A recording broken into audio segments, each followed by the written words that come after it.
Hola, ¿qué tal a toda la gente que está escuchando y viendo Lado B? Estamos con Cedric Graciel. ¿Cómo estás, Cedric? Bien, amigo, muchas gracias por la invitación. No, hombre, gracias por estar aquí. Y Georgina Serega. ¿Cómo estás, Georgina? Bien, muchas gracias. Vamos a hablar de este libro, Licencia para robar, Segalmex, ¿no? Hace, no sé, 5 o 6 años más o menos, no más, entrevisté a Nayeli Roldán y a Manu Uresti por el libro que ellos, la investigación periodística que hicieron acerca de la estafa maestra. Platiqué con ellos en 2 ocasiones, pues sacaron como dos volúmenes, ¿no? Uno como la historia bueno, primero la investigación y luego como la historia, cómo fue que sucedió todo esto. ¿Por qué traigo a colación este libro? Porque en ese momento pues fue un súper escándalo, ¿no? Algo que conmocionó al país y no explicábamos cómo podía darse o llevarse a cabo un hecho de esta magnitud, ¿no? O sea, involucrando universidades y al gobierno, en fin. Y cuando parecía que ya no podía superar eso, bueno, pues aparece el caso de Segalmex, ¿no? Vinculado a la histórica CONASUPO, ¿no? Y casi, bueno, con los mismos actores, ¿no? Ustedes hacen una investigación acerca de lo que sucedió en Segalmex. La figura central es Ignacio Valle, obviamente. Y bueno, lo primero que les preguntaría es, ¿en qué momento decidieron que eso tenía que ser un libro, ¿no? Que todo esto tendría que cumplir? Bueno, porque fue un trabajo que apareció, por ejemplo, en El País, ¿no? En diversos medios. Pero ¿en qué momento dijeron, esto tenemos que hacerlo un libro? Bueno, me toca empezar a mí. Sí. Bueno, quise empezar con el caso que mencionas de la estafa maestra porque si bien es parecido, también tiene sus peculiaridades, ¿no? Es verdad que se trata de, en lo general, en lo que se parecen es que es un fraude orquestado desde el gobierno, que eso de por sí es indignante, por actores del gobierno con dinero público. Yo creo que en eso se parecen. Pero encontramos ahí una diferencia con este libro con este caso, porque nos dimos cuenta de que no era tan sencillo definir cuál fue la mecánica del saqueo. Porque digamos que hay un modelo clásico de la corrupción, donde cuando terminas de documentarlo, te das cuenta de que es básicamente un poco sencillo, ¿no? Al principio no se ve, pero terminas viéndolo, ¿no? Como en la estafa, ¿no? O sea, es dinero público que llega a las universidades, se contrata universidades para que ellas subcontraten sin licitación a empresas fantasma de CESBI. Yo no digo que haya sido fácil para mis amigos Naya y Manu, que sí son mis amigos, pero ya lo puedes resumir así. Y en el caso de Segalmex nos dimos cuenta de que en realidad así la definimos, como una institución y un modelo de saqueo poroso, porque no es que haya sido una instrucción vertical en la que se sigue un mismo mecanismo para el saqueo, sino que esto es un robo que se dio en muchos registros de la institución, en las cúpulas, en los niveles medios, en los más bajos, en la Ciudad de México, en los estados, con un producto, con un proceso de contratación, con todos. Entonces, por eso explica de alguna forma el monto del saqueo, que en un principio es solo de 15,000 millones de pesos, ahora sabemos que al menos son 3,000 millones porque se ha ido aclarando el asunto, pero que es una cifra que puede crecer, porque no se termina de auditar todavía el sexenio de López Obrador en Segalmex. Y por eso decimos que había una licencia para robar, porque participaban muchos actores y venían participando, de hecho, desde antes de que se creara Segalmex, todavía en Liconza y Diconza. Es como si hubiera sido una especie de hábito, ¿no? Porque se podía hacer. Claro que hay particularidades, ¿no? El hecho de que en Segalmex no hubo controles suficientes para prevenir la corrupción y para sancionarla, pero pues sabemos que fue vertical y fue transversal y que es dinero que pues no solo quedó en las bolsas de unos cuantos, ¿no? Creo que hubo muchos beneficiarios de todos lados, políticos, empresarios, funcionarios públicos, pero pues sí, también señalamos que hay, o sea, por muy anárquico que haya sido el robo, pues que hubo responsables directos, uno de ellos pues claramente Ignacio Valle, que es de lo que es nuestro personaje central, acompañado de otro, que es Julio Scherer, el ex consejero jurídico de López Obrador, que es también a quien ponemos a quien echamos luz en el libro. Así es. Georgina. Sobre la misma Sí, por favor. pregunta. Pues sí, yo creo que nosotros habíamos escrito mucho sobre esto y de alguna forma nos parecía importante dejar un registro o dejar una especie de radiografía de qué había permitido que este desfalco sucediera, quiénes lo habían permitido. Y también sentimos, luego en periodismo se aprende mucho que una vez que aprendes cuáles son los vacíos que afectan a las instituciones, que permiten que estos desfalcos sucedan bajo el resguardo de gente que se supone que tiene que cuidar los fondos públicos, pues luego se aprende, o por lo menos debería aprenderse, ¿no? Yo creo que en el caso de Segalmex algo que aprendimos nosotros fue que las prisas en la administración pública pueden costar muy caro, y en este caso la prisa por crear Segalmex llevó a vacíos legales que abrían puertas para que la gente se llevara dinero sin rendir cuentas. Y entonces dejar ese registro también para que en el futuro, cuando se piensa en las instituciones, pues se piensen de otra forma. La burocracia muchas veces está ahí por algo, y saltársela puede tener consecuencias. Entonces, pues este tipo de conclusiones llegamos nosotros, y nos parece que dejar registro de eso puede servir a la hora de pensar en políticas públicas a futuro. Claro. Hay una parte en la que hablan de CONASUPO, ¿no? En la que hacen una investigación y traen a la mesa, digamos, también lo que sucedió en CONASUPO. Ahí estaba Ignacio Valle, obviamente Raúl Salinas, ¿no? El caso tan sonado.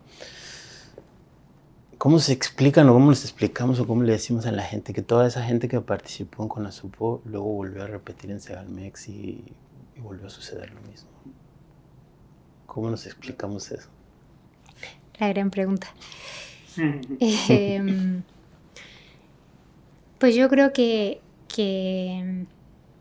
incluso ni siquiera ellos pueden explicarlo, porque nosotros tuvimos la oportunidad de hablar con un personaje que es Manuel Lozano, que es un histórico amigo de Ignacio Valle.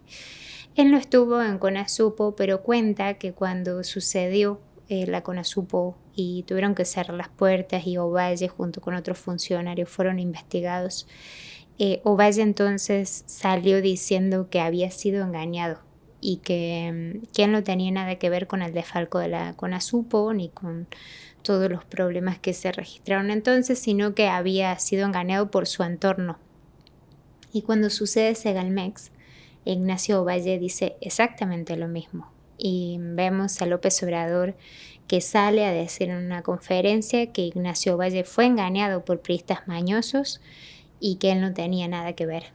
Y son sus amigos, los amigos de Ovalle, los que caen no en CONASUPO, sino los que caen en Segalmex y acaban siendo investigados y judicializados y encarcelados. Esos personajes, como Manuel Lozano, son los que dicen: ok, entonces en CONASUPO quizás no fue engañado, como tampoco fue engañado en Segalmex. Entonces, no está claro cómo le decimos a la gente. Yo creo que lo importante también es ahora tenemos una oportunidad para hacer rendir cuentas a esta gente. Tenemos una oportunidad para llevar justicia, no por CONASUPO, por Segalmex, que acaba de suceder, y tenemos la oportunidad de investigar a Ignacio Valle, ahora que ya no estamos en el sexenio de López Obrador. Durante ese sexenio se le podría haber investigado y no se investigó. Y no se le hizo porque el mensaje del presidente fue claro. fue al decir eso, al decir que había sido engañado por pristas mañosos, mandó de alguna forma un mensaje para que no se le tocara. ¿Quién se iba a animar a investigar a Ignacio Valle después de ese mensaje? Pero ese gobierno ya acabó y Ignacio Valle sigue sin ser investigado por Segalmex. Entonces, nuestro mensaje aquí también es, creemos que la presidenta y que el actual gobierno tiene la oportunidad de hacer las cosas bien en Segalmex, de verdad, no de manera superficial cambiando el nombre de una institución, sino llevando a la cárcel a quien tiene que llevar a la cárcel. Claro. Hay 22 órdenes de aprehensión, las que se giraron, según lo comentan en el libro. Y bueno, gran parte de la documentación en la que ustedes basaron su investigación es en las auditorías que realizó la Auditoría Superior de la Federación. O sea, son números que ellos mismos presentaron, investigaciones que ellos hicieron. Sí. Esto con el fin de que, bueno, los números salieron de ahí, ustedes los consultaron, las cifras que son escandalosísimas que aparecen aquí vienen de ahí, ¿no? Me gustaría un poco cómo se trabaja este tipo de investigaciones, cómo recurres a estos documentos y qué tan escandaloso es que 22 órdenes de aprehensión se giren sobre una Secretaría de Gobierno. Sí, claro. Pues yo creo que sí, es un buen ejemplo de cómo arranca una investigación. Y en México, por fortuna, hemos tenido, pero no sé qué tanto vaya a durar, instituciones que sirven como acervos, ¿no? Que te dan grandes insumos para trabajar. Si no mal recuerdo, el tema de la estafa maestra también comenzó con una auditoría. Uh-huh. O sea, encuentra una movida y lo que hace un reportero es, pues, cómo fue. Sí. Y acá también, y es importante decirlo porque nos hemos enfrentado a un problema, y seguramente cada vez más periodistas, que es el de una especie de incredulidad anticipada, ¿no? O sea, a nosotros nos han acusado, pero desde el día 1, bueno, acusado, pero nos han cuestionado y nos han preguntado en redes como qué tanto lo que decimos es mentira, ¿no? Qué tanto inventaron, dicen. Porque ese tema ya se aclaró, porque López Obrador dijo que se acabó. Entonces es como enfrentar a una autoridad que, si bien yo creo que el lector debe ejercer su crítica, esto es una masa de descalificación, a dogma. Y por fortuna nuestra, se trata de mucha de la información que damos, es uh-huh. oficial, sí. De una institución muy respetable hasta hace unos años, que era la Auditoría Superior de la Federación. Entonces yo creo que esto sirve para romper esa barrera de prejuicio. Y bueno, y además accedimos a informes internos dentro de la misma Segalmex, a las carpetas de investigación también. Hablamos con los propios funcionarios que participaron, con empresarios que participaron y que ellos mismos reconocen estas cosas, ¿sabes? O sea, es una historia muy redonda que termina, o sea, que comienza con los documentos, que se va robusteciendo con testimonios, con informes internos que no están hechos para hacerse públicos o que forman parte de la carpeta, que terminan confirmando nuestra información, y luego que viene a coronar la gran entrevista que le hizo Georgina a Manuel Lozano, uh-huh. ¿no? Que es el nudo final de una investigación que ya estaba bastante bien sustentada, pero que él viene a darnos ese último golpe que se requería, ese golpe de contundencia. No sé, por ejemplo, hay cosas que no sabíamos, pero que tienen mucho sentido, como el hecho de que, dice Lozano, que Ignacio Valle mandó a destruir documentación que Ovalle sabía que lo podría incriminar, y que Manuel Lozano también, un poco en su ingenuidad, lo cuenta y dice que pues, sí lo intentó, sí lo exploró, al final no pudo, pero pues estuvo a punto de hacerlo. Uh-huh. Por petición de un funcionario, Ovalle, que nos dimos cuenta que actuó mucho así, ¿no? Como moviendo piezas y escondiendo la mano. Y porque a la hora de rendir cuentas, a él le permitía decirle al presidente, oiga, yo no sabía, yo no fui. Y eso parece que le ha funcionado. De hecho, en el capítulo donde escribimos el carácter de Ovalle, el personaje y cómo se corrompe, pues varios nos dicen entre ellos Demetrio Sodi, que trabajó en Conasupo, pues que Ovalle básicamente siempre ha ido sorteando las adversidades como un cobarde. No, lo dice Sodi, lo dice su ex amigo Manuel Lozano, y a la hora de que vemos cómo se defiende ante el presidente, no asumiendo ninguna responsabilidad, es eso, es la actitud sí de un cobarde, ¿no? No tienes a yo pienso que los corruptos de antes al menos tenían esta valentía, ¿no? De decir, pues bueno, pues sí, sí que no, estos peristas como Romero de Champs, Sí, eran cínicos, ¿no? Sí, Silvestre Gordillo, no sé, y ahora tenemos una nueva tipología de corrupción en la que todos dicen, pues no. Pero ¿no crees que lo de Ignacio Valle se deba a que se sabía muy protegido? ¿Qué decir? Pues sí se sabía muy protegido. Y de hecho, algo que nos contaban mucho las fuentes con las que hablamos es que un poco todos se sentían impunes. Todos sabían que nada les iba a pasar porque creían, en ese momento mal creían, que todos iban a ser de alguna forma protegidos por el manto protector de López Obrador sobre Ovalle. Lo que no sabían es que ese manto solo iba a proteger a Ovalle y todos los otros no iban a gozar de ese beneficio. Una cobijita chiquita. Era una cobija pequeña. Pero sí, cuando llegaron actuaban sabiéndose impunes por ese manto protector. Eso es algo que nos han contado muchas personas de manera reiterada, sí. Hay situaciones que bueno, al leerlas a través de su investigación suenan increíbles, ¿no? Como la manera en que se ejercían las adquisiciones, las compras.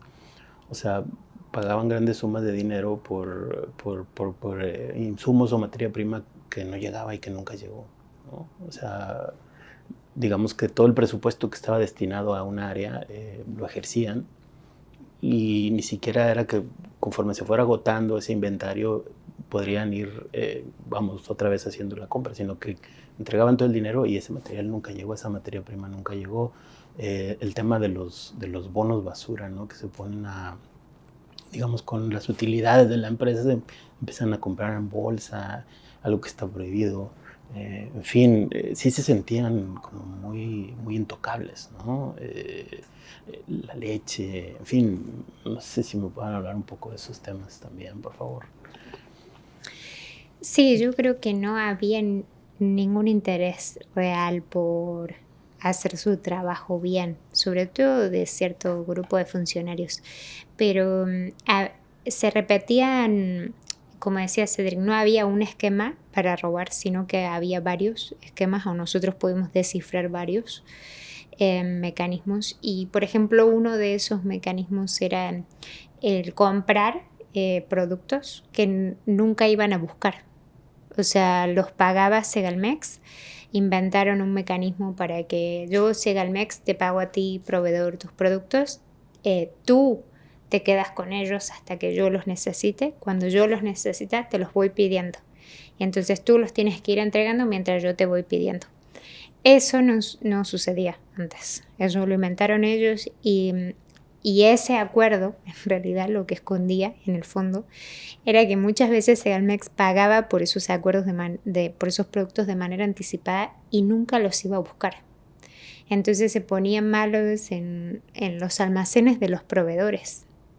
Y en ese sentido nos pasó un caso muy icónico que fue el de las pilas de Segalmex. Sí. Que nos llegó un mensaje, a Cedric le llegó un mensaje de las pilas de Segalmex en Polonia. Y entonces intentamos buscar, cómo había sido posible que las pilas de Segalmex acabaran en un supermercado en Polonia por 9 zlotys. Y entonces, siguiendo ese rastro, dimos a parar con el proveedor, que era una empresa española que tenía como una subsidiaria en México, y cuyo director había cambiado de manera muy repentina después de la compra de las pilas. Y esas pilas en realidad las compra Segalmex y nunca las va a buscar. Entonces la empresa española, la directora que nos recibió muy amablemente, nos decía: yo no entiendo por qué nunca han venido a buscar estas pilas. Se van a poner, van a caducar, porque tenían fecha, cuando fuimos caducaban al mes o a los 2 meses, y nunca las habían ido a buscar. Entonces ella no entendía cómo una empresa estatal podía comprar algo y nunca interesarse en ir a buscarlo. Y casos así había muchos. Pilas, gel antibacterial, shampoo, había lo que te imaginas, lo hacían.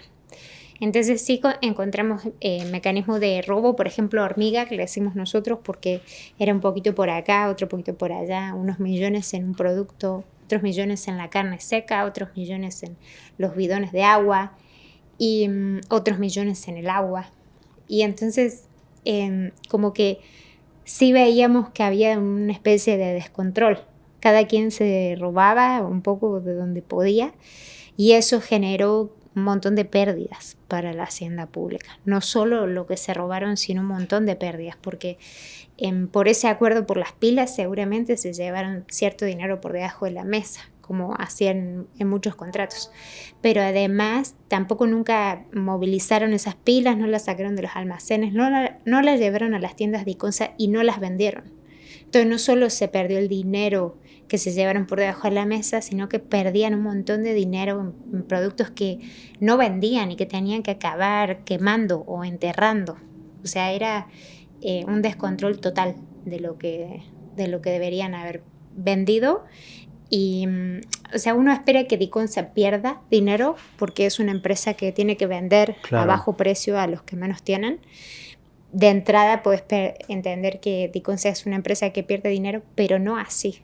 Y no a costa de qué, ¿no es cierto? Sí, digo, y es una empresa que tiene un fin, una dependencia que tenía un fin, ¿no? Y requeriría de funcionarios pues con humanidad al menos, ¿no? Con empatía, y estaban ahí para enriquecerse. Cedric, me gustaría que me hablaras de la figura de Scherer. Bueno, sí. Que es muy importante. Pues Scherer sí es importante porque en todo el sexenio fue importante porque ya sabemos, ya tenemos mucha más información revelada por periodistas, pero también por la misma autoridad, por la misma fiscalía, de pues todos los negocios en los que estuvo metido al margen de su cargo, al margen, pero también desde su cargo, ¿no? O sea, lo aprovechó mucho para meterse a negocios, y nos dimos cuenta de que este también era uno de esos, pero esto no se sabía hasta el momento. Es una de las revelaciones de nuestro libro.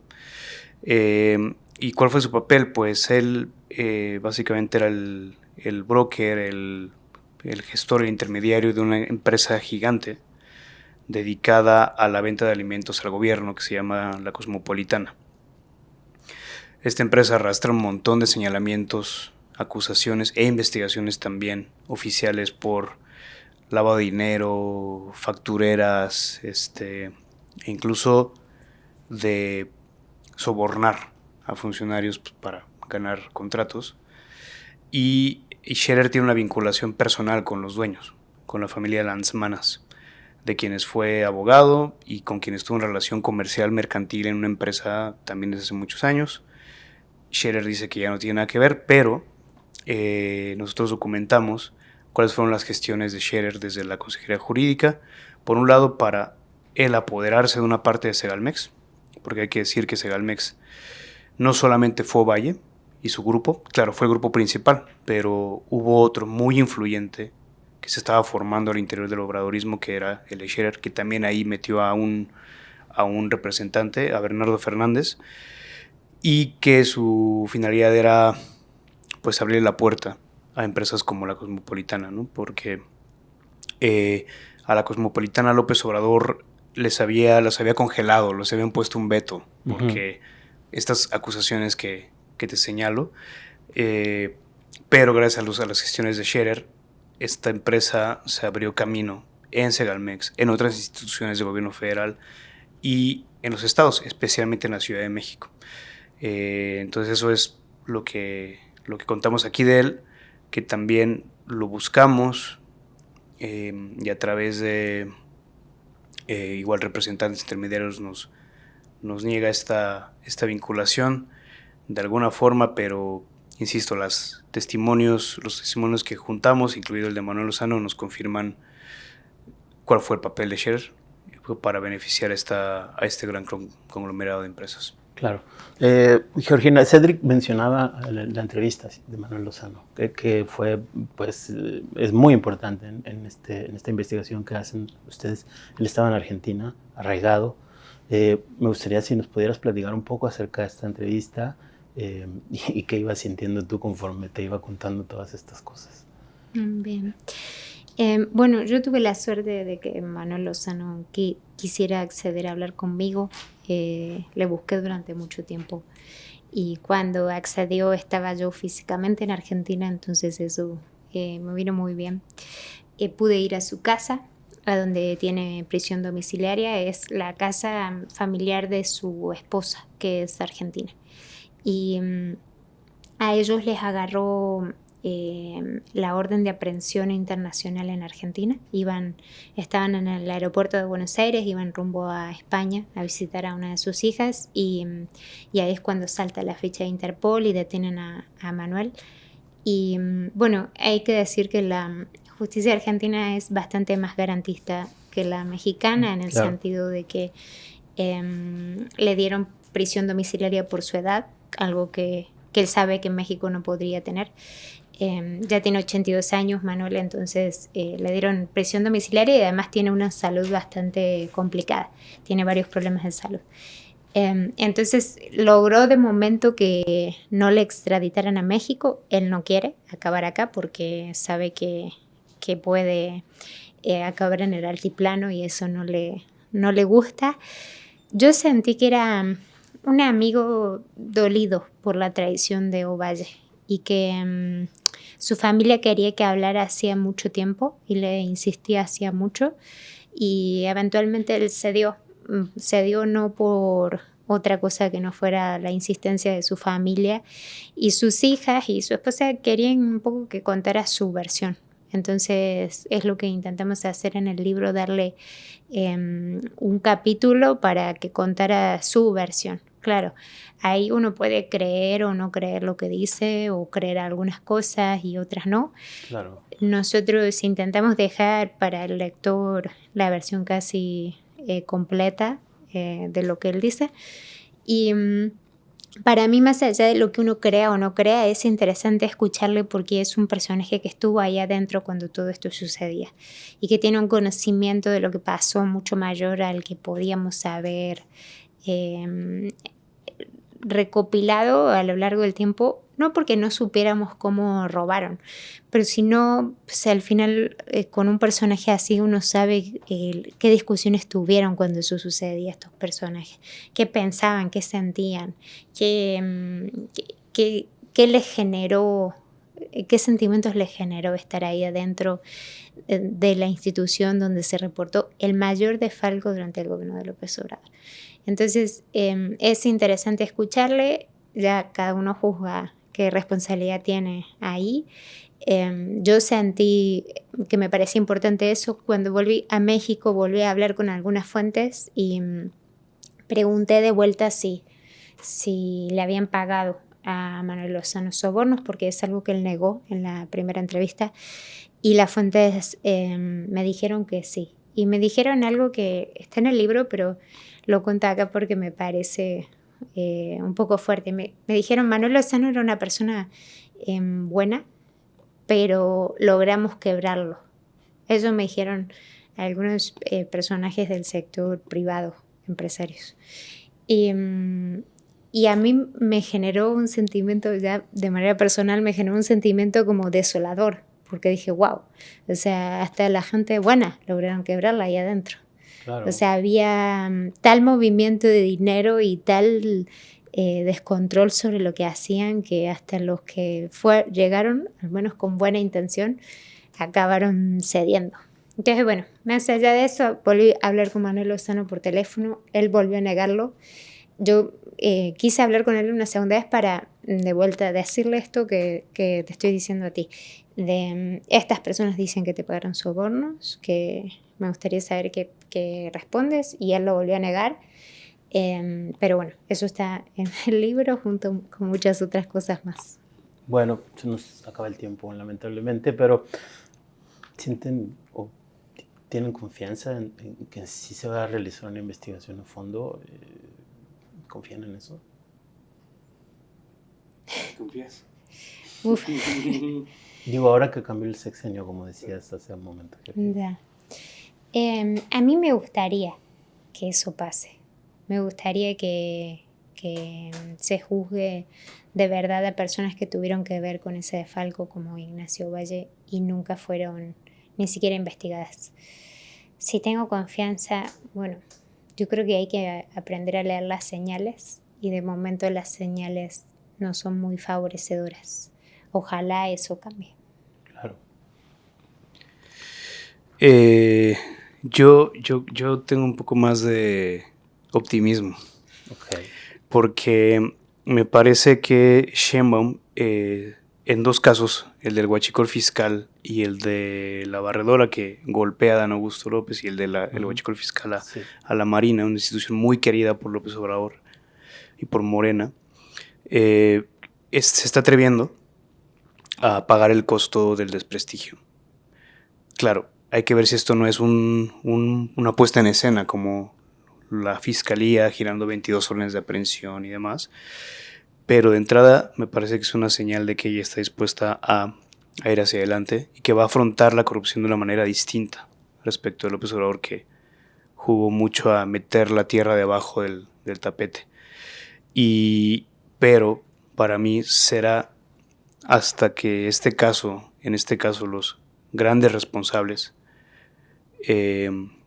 rindan cuentas, que yo podré decir, pues si esto está cambiando, esta postura de la 4T contra la corrupción está cambiando, o si es una continuación de eso del tapete que pasó con López Obrador.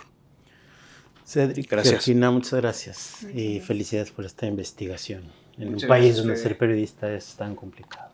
Gracias a ti, felicidades por la invitación. No, gracias.